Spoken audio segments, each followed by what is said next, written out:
పట్నం ఊరువాడ ప్రతి బస్తీ ప్రతి గల్లీ ఇంటింటా మారుమోగింది మన్ కీ బాత్. ఇన్ని రోజుల నుండి జనవరి 19 ఎప్పుడొస్తదని ఎదురు చూసిర్రు. ఇక అనుకున్న రోజు వచ్చినాక పొద్దుగాల 11 ఎప్పుడైతదా అని ఎదురు చూపులైనయి పబ్లిక్. ఎందుకంటే ఇవాళ టీవీలల్లా రేడియోలల్లా ప్రధాని మోదీ సార్ ముచ్చట్లినతందుకు మన్ కీ బాత్ 118వ ఎపిసోడ్ నడిచింది. ఇవాళ తొలత దేశానికి మోదీ సార్ ప్రధాని అయినాక 2014లోకి కార్యం సురువు చేసి అప్పటికేంచి నెల ఆఖరైతారన్నాడు. గిట్ల రేడియోలో మాట్లాడుకుంటూ వస్తున్నాడు. అట్టి ఇవాళ 118వ ఎపిసోడ్ నడిచింది అన్నట్టు. సార్కు మస్తు మంది ఉత్తరాలు రాస్తున్నారట. ఆటితోని సార్కు తెలవని ముచ్చట్లు కూడా నేర్చుకుంటున్నాట. ఈ కార్యంతో స్వచ్ఛ భారత్, ఖాదీ, బేటీ బచావో బేటీ పడావో అటువంటి సెంటర్ సర్కారోళ్ళు పెట్టిన పథకాలకు మస్తు పతార పెరిగింది అనుకొచ్చిండు.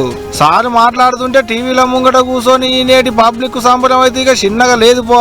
పువ్వు పార్టీ లీడర్లు అయితే ఏకంగా ఇండ్లల్లా బజార్ల పోయి టెంట్లేసి టీవీలు పెట్టిరు పబ్లిక్ కు మోదీ సార్ ముచ్చట్లు వినిపించేందుకు.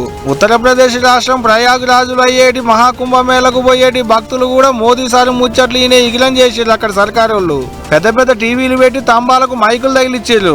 ఇగట్ట సార్ ముచ్చట్లు చెప్తుంటే కుంభమేళకు పోయిన భక్తులంతా ఇగో ఇట్లా సార్ ముచ్చట్లు విన్నారు కూర్చొని. चिरस्मरणीय जन सैलाब, अकल्पनीय दृश्य और समता समरसता का असाधारण संगम। इस बार कुंभ में कई दिव्य योग भी बन रहे हैं।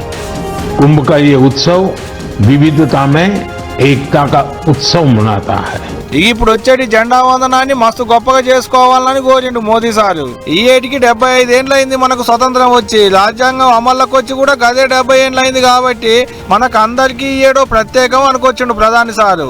ఇది ఒకటే కాదు, అంతరిక్షంలకు ఉపగ్రహాలను పంపించినందుకు ఇస్రో వాళ్ళను కూడా గట్టిగా మెచ్చుకొని మేడం మీద వేసుకున్నట్టు చేసిండు.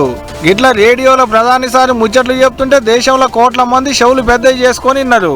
ఏ మాటట్టున్నా మన్ కీ బాత్ పుణ్యమా అని రేడియోలకైతే మంచి రోజులు వచ్చినాయి.